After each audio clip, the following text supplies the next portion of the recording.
Abra sua Bíblia.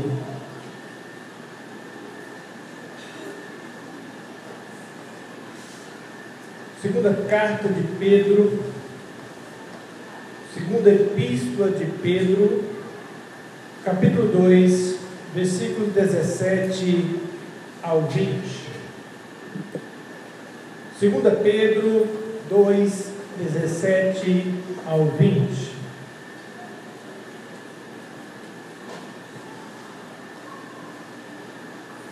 O tema é lei da ação e reação. 2 Pedro 2, 17 ao 20.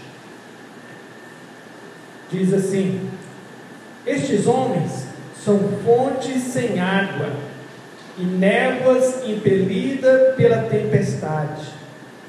A escuridão das trevas lhe está reservada, pois eles, com palavras de vaidosa arrogância e provocando os desejos libertinos da carne, seduzem os que estão quase conseguindo fugir daqueles que vivem no erro, prometendo-lhes liberdade. Eles mesmos são escravos da corrupção, pois o homem é escravo daquilo que o domina. Se, tendo escapado das contaminações do mundo, por meio do conhecimento de nosso Senhor e Salvador Jesus Cristo, encontram-se novamente nelas enredados e por elas dominados, estão em pior estado do que no princípio. Senhor, que a tua bondosa graça nos faça, ó Deus, descobrir, ó Deus, as leis espirituais que vêm, ó Deus, nos conduzir mais para perto do Senhor, e que o Senhor venha continuar a falar aos nossos corações, no nome de Jesus. Amém. Lei é algo estabelecido, algo ordenado, algo votado e decidido, tanto por Deus, como também as leis que nós temos no nosso mundo. Existe uma lei espiritual e uma lei natural, mas as duas devemos obedecer, obediência. A lei natural devemos obedecê-la enquanto ela não fere a lei espiritual. No momento que ela ferir a lei espiritual, que é de Deus, eu tenho que ficar com a lei espiritual e suportar as consequências se houver. Pedro, sabendo muito bem disso, porque no seu tempo já estava tendo a perseguição da igreja, e muitos irmãos, tanto ele já tinha sido preso, e uma das prisões ele foi junto com Tiago, e Tiago morreu. Aí no outro dia Pedro seria quem morreria, mas naquela mesma noite o anjo do Senhor visitou ele ali e o libertou da prisão, e ele foi para a casa de Marcos, onde estava tendo ali um momento de oração.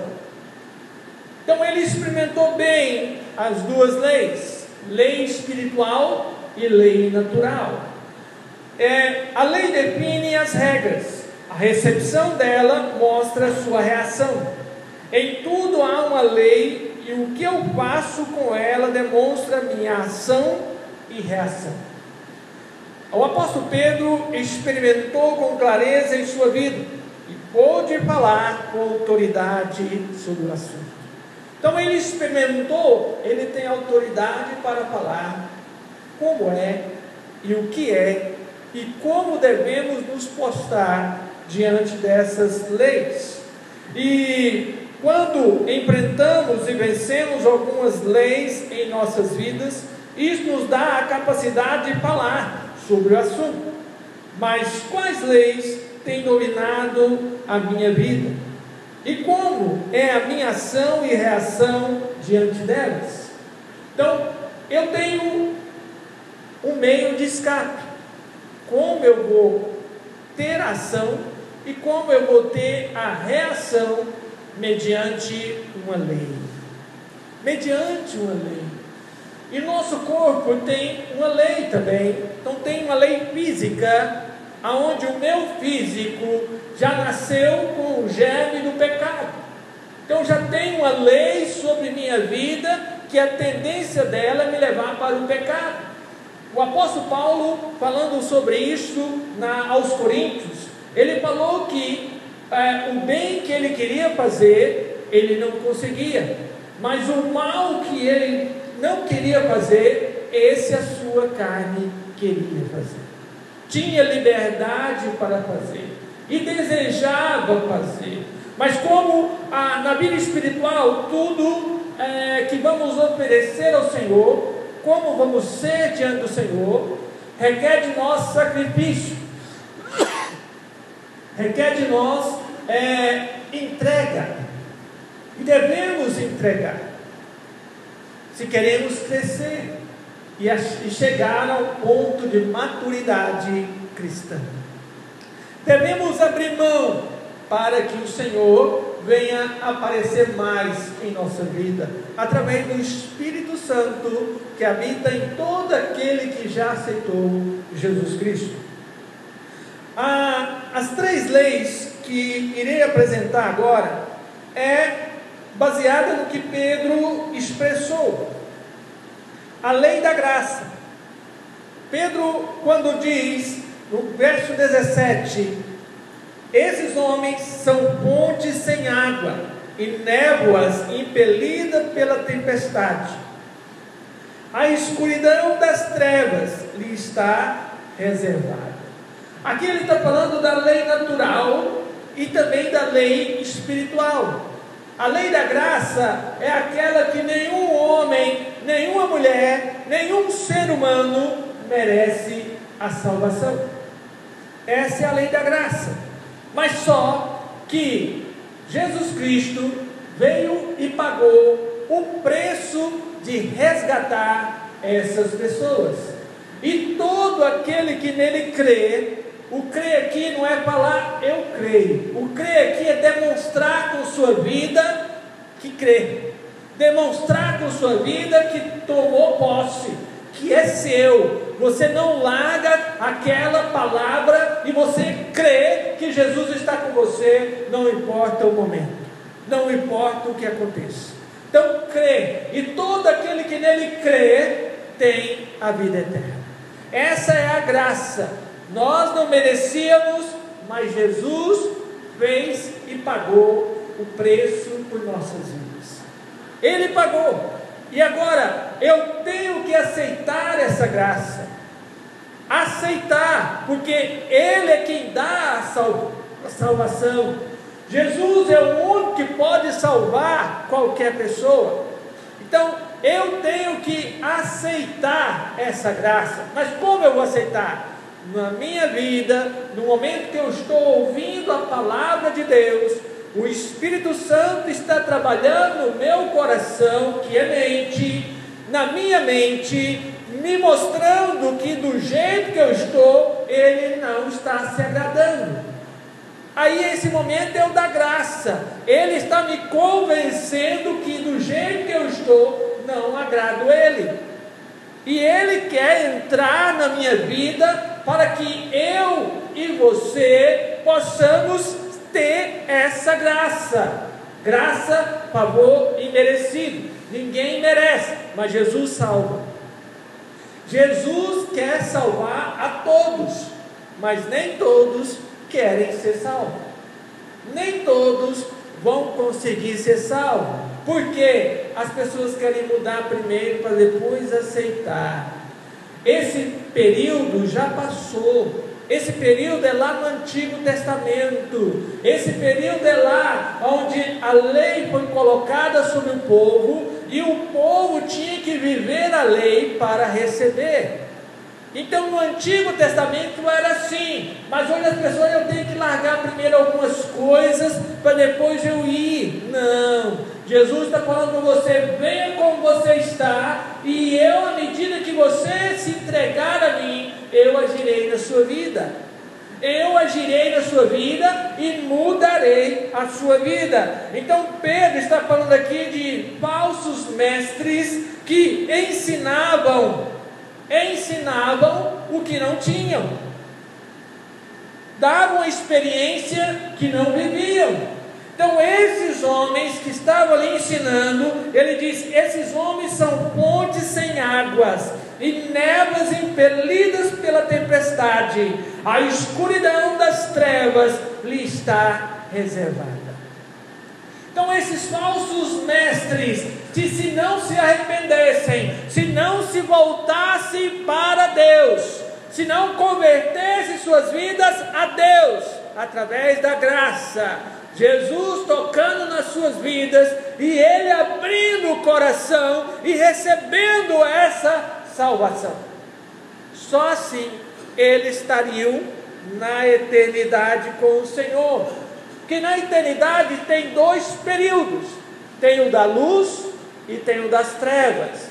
O da luz é com Deus, o das trevas é com todos os anjos caídos, demônios que já estão lá, já são condenados para estarem lá. Então há dois caminhos. O caminho para o inferno, ele é mais fácil. Eu não preciso fazer nada. Eu só não tenho que aceitar a graça que Jesus quer me dar. Só isso. Só isso. Já estou caminhando para o inferno. À medida que eu não quero aceitar a graça que Jesus tem para mim, eu estou caminhando para o inferno. Agora, para ir para o caminho da eternidade com Jesus, Ele vai me convencer, vai falar ao meu coração e vai dizer que eu preciso mudar, e Ele quer mudar a minha vida. Então eu tenho que mudar, mas a minha mudança começa em Jesus Cristo. É Ele que vai começar a mudança na minha vida. Não é eu parar, é Jesus fazer com que eu pare. Jesus agir na minha vida, operando na minha vida, e eu vou sentir nojo, vergonha de ter estado naquela situação. Lei da graça. Graça é quando eu sei que não mereço, mas recebo, mesmo sem merecer. Graça é viver uma vida que não sou digno, mas me é dado por alguém que conquistou por mim. Graça é viver essa nova chance de forma diferente. Graça é assumir responsabilidades por amor de quem me deu essa salvação. Então isso é graça. Jesus, ele está interessado primeiro na minha vida, depois no que eu vou fazer para Ele, depois no que eu vou realizar para Ele. Primeiro eu tenho que ser, para depois eu vir a fazer. Eu tenho que ser. A segunda lei, lei da busca. No versículo 18 e 19, Pedro vai dizer: pois eles são como palavras, eles com palavras vaidosas, arrogâncias, e provocando os desejos libertinos da carne, seduz os que estão quase conseguindo fugir daqueles que vivem no erro, prometendo-lhe liberdade. Eles mesmos são escravos da corrupção, pois o homem é escravo daquilo que o domina. Então, o que me domina é o vício. O que me domina, estou sujeito àquele desejo. Então tem vício da mentira, vício de todas as práticas que eu não consigo, e ele me domina, se torna um vício.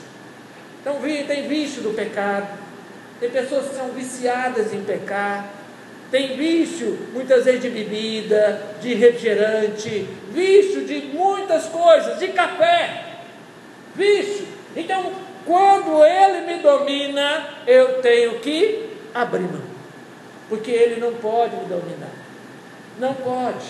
Eu já estava chegando a um período que eu vim aprender a tomar café depois que fui para o pastorado. Antes eu não tomava café, tomava leite, né, e café, mas o café puro eu não tomava. E fui aprender a tomar café no pastorado. E chegou um ponto que já estava me tornando um vício, porque eu não conseguia ficar sem o café. É a partir do momento que eu entendi que ele estava me dominando, porque toda vez que eu ia jejuar, minha cabeça doía, falei, agora eu vou te largar. Aí larguei o café por um período, e depois eu passei a controlar o beber café. Porque tudo aquilo que nós paramos de fazer, e vem a consequência de forma dolorida, isso pode estar me dominando. E o que me domina não pode ser a não ser Jesus Cristo. Só Ele pode me dominar, só Ele pode agir na minha vida. Então a lei da busca, eu busco aquilo que acredito, eu busco aquilo que acredito. Então Pedro falando aqui, prometendo liberdade, esses mesmos são escravos da corrupção, pois o homem é escravo daquilo que o domina. Então se eu sou escravo de Jesus, Jesus domina a minha vida. Esse pode, esse deve, ele tem que dominar a minha vida, e o escravo faz o que o Senhor manda. O escravo naquele momento, no passado, se ele desobedecesse uma ordem do seu Senhor, ele poderia até morrer,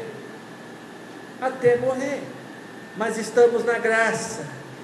Jesus às vezes ele nos dá uma ordem, nós não fazemos, nos arrependemos e ele nos perdoa, mas ele espera que na próxima vez que ele der a ordem, nós venhamos a fazer, porque eu não posso também ficar viciado no não.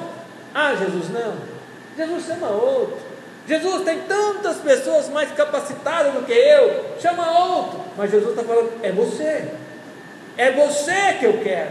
Então a lei da busca, eu busco aquilo que acredito, eu busco repassar aquilo que experimentei.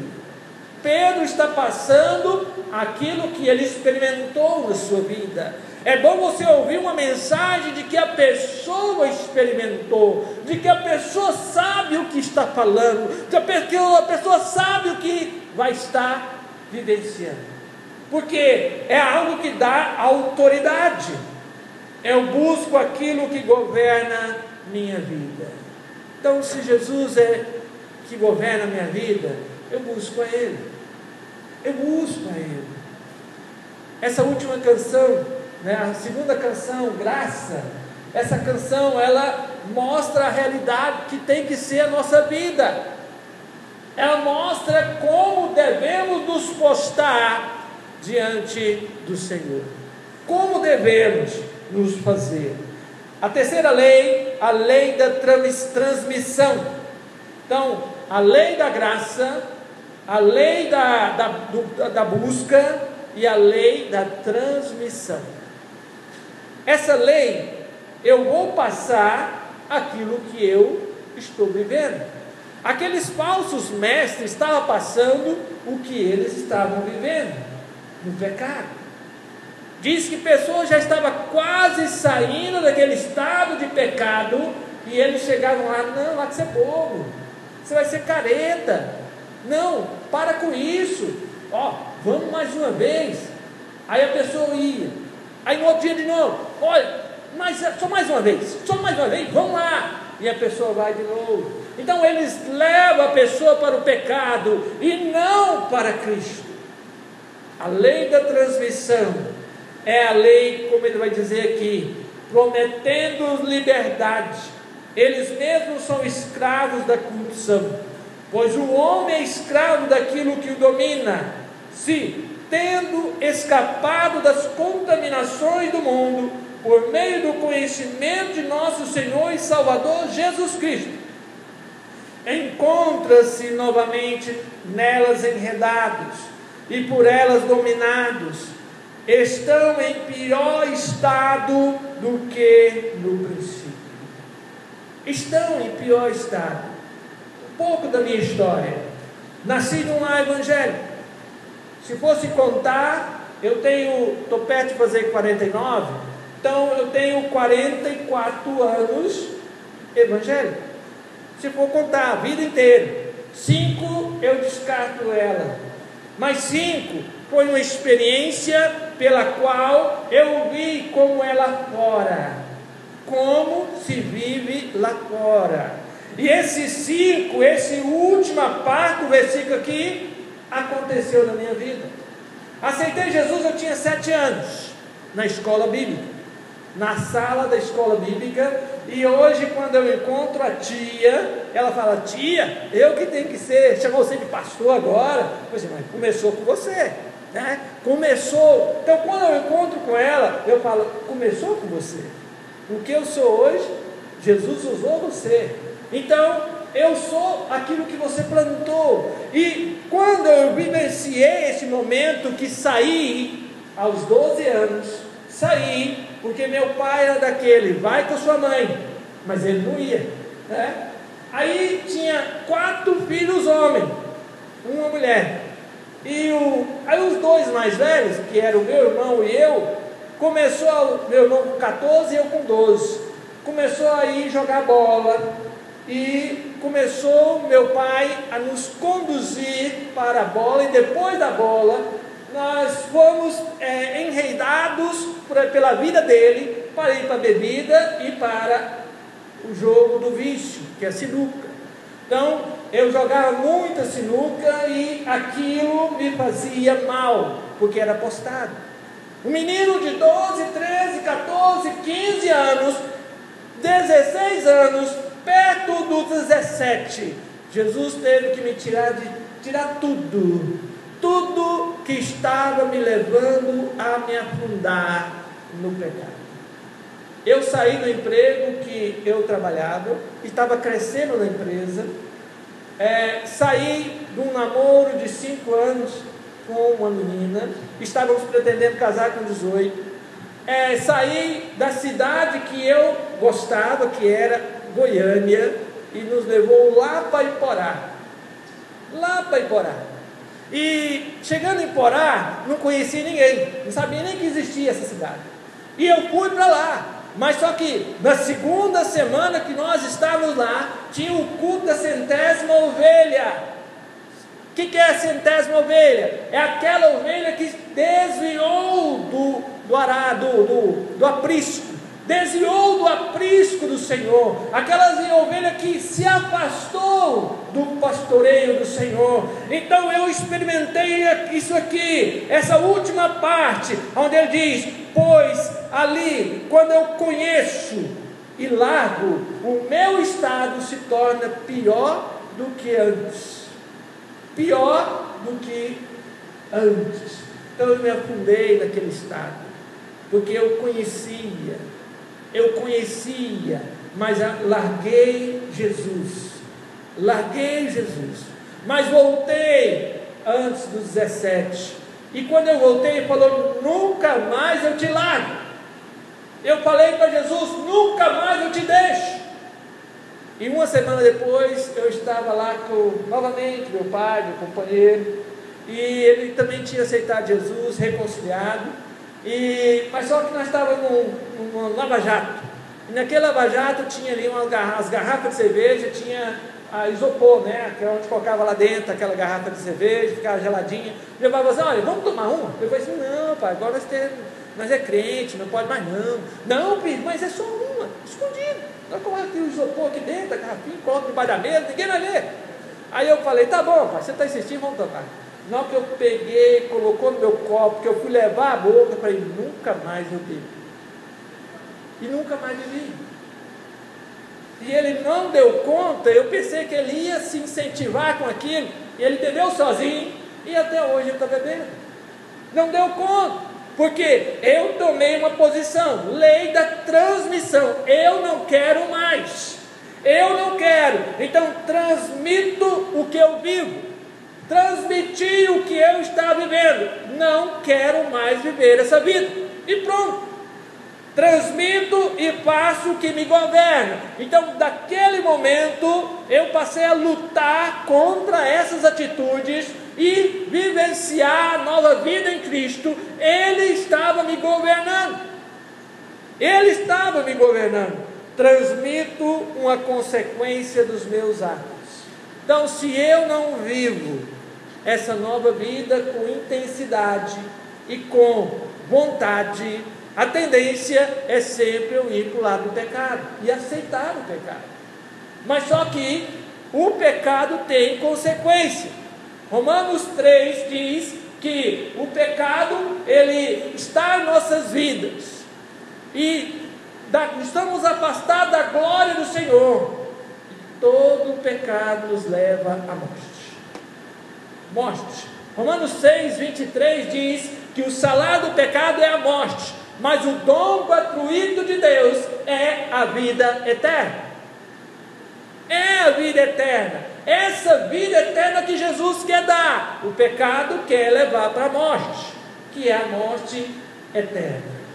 Longe de Jesus. Longe de Jesus. Concluindo, aprendemos que a lei da ação e reação é evidente na graça, na busca e na transmissão. Qual lei domina a minha vida? Aquele que me domina, eu transpareço mais. Aquele que me domina, eu transpareço mais. Eu saio daqui agora, e isso vai transparecer na minha vida, ao longo da semana, vai transparecer quem me domina.